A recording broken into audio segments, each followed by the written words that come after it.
All right, मैं expect करता हूँ कि आपको बहुत ज़्यादा मज़ा आया होगा मेरा फर्स्ट मॉड्यूल देखकर। और हमने जाना कि टेम्परेचर का इम्पोर्टेंस कितना ज़्यादा है, हम कैसे ज़ीरो टेम्परेचर पे बातें करते हैं कि कोई चार्ज कैरियर डेवलप नहीं हो रहा है, ना ही सिलिकॉन एटम से ना ही इम्प्यूरिटी एटम से। तो हर एक टाइप का सेमीकंडक्टर मेरा ज़ीरो टेम्परेचर पे किसकी तरह बिहेव कर रहा है, इंसुलेटर की तरह बिहेव कर रहा है।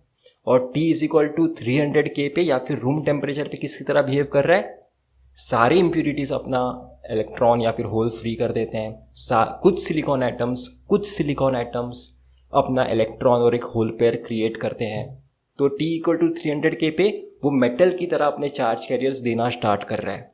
तो विद रिस्पेक्ट टू टेम्परेचर मेरा सिलिकॉन सेमीकंडक्टर या फिर एक सेमीकंडक्टर इंसुलेटर की तरह भी काम कर सकता है और एक मेटल की तरह भी थोड़ा थोड़ा काम कर सकता है। तो ये एडवांटेज मिलता है हमें सेमीकंडक्टर यूज करके।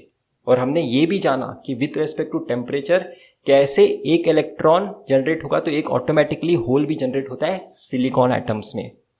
और हमने ये भी जाना कि इलेक्ट्रॉन्स बहुत ही कम होते हैं। क्यों कम होते हैं? क्योंकि बहुत कम एटम्स अपना इलेक्ट्रॉन फ्री करते हैं। अगर मैं आपको नंबर्स बताऊं, 1 सेंटीमीटर क्यूब में 10 पावर 22 एटम्स होते हैं सिलिकॉन के। ठीक है, 10 पावर 22 एटम्स। उसमें से कितने इलेक्ट्रॉन्स आपको जनरेट होके पता है? 10 पावर 10 इलेक्ट्रॉन्स जनरेट हो गए। या आप एक्चुअल में वैल्यू देखोगे Ni की, Ni क्या था? Intrinsic carrier concentration. Intrinsic semiconductor में या फिर सिलिकॉन एटम से जो भी इलेक्ट्रॉन्स और होल पेयर्स इक्वल अमाउंट में जनरेट होते हैं उसे हम कहते हैं Ni। Ni क्या होता है? Intrinsic carrier concentration. Intrinsic carrier concentration 10 power 10 है सिर्फ, और एटॉमिक कॉन्सेंट्रेशन है 10 पावर 22। ये एविडेंस है हमारी थियोरी का कि एक्चुअल में सिर्फ कुछ ही सिलिकॉन एटम्स अपना इलेक्ट्रॉन और एक होल पेयर क्रिएट कर पा रहे हैं।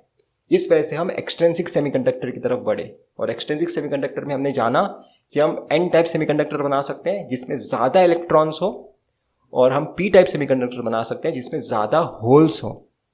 पर वो भी आप तब आइडेंटिफाई कर पाओगे जब भी आप उसे रूम टेम्परेचर पे रखोगे। जीरो टेम्परेचर पे सारे सेमीकंडक्टर बराबर है, क्योंकि कोई सेमीकंडक्टर चार्ज कैरियर फ्री नहीं करता है।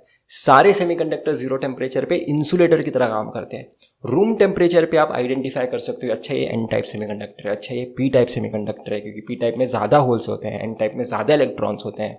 अच्छा, इस सेमीकंडक्टर में इलेक्ट्रॉन्स और होल्स इक्वल अमाउंट में है, मतलब इसमें सारे सिलिकॉन एटम्स ही थे, इसलिए वो उसने EHP जनरेशन किया। सिर्फ उसमें इम्प्यूरिटी थी ही नहीं, इसलिए उसके electron concentration exactly equal to hole concentration आई। ये सारी चीज़ें हमने सीखी अपने फर्स्ट मॉड्यूल में। हमने स्कीमेटिक में सेंस बनाने की कोशिश करी है। अभी हम ये मॉड्यूल यूज़ करेंगे हमारे नेक्स्ट मॉड्यूल में डायोड्स को समझने में। फिर डायोड्स का मॉड्यूल यूज़ करेंगे BJT को समझने में। बहुत ही इंटरेस्टिंग डिस्कशन होने वाला है। अगर आप इस जर्नी का पार्ट बनोगे, आपको एनालॉग इलेक्ट्रॉनिक्स में अच्छा से एकदम कॉन्सेप्ट बिल्ड हो जाएगा। बाय।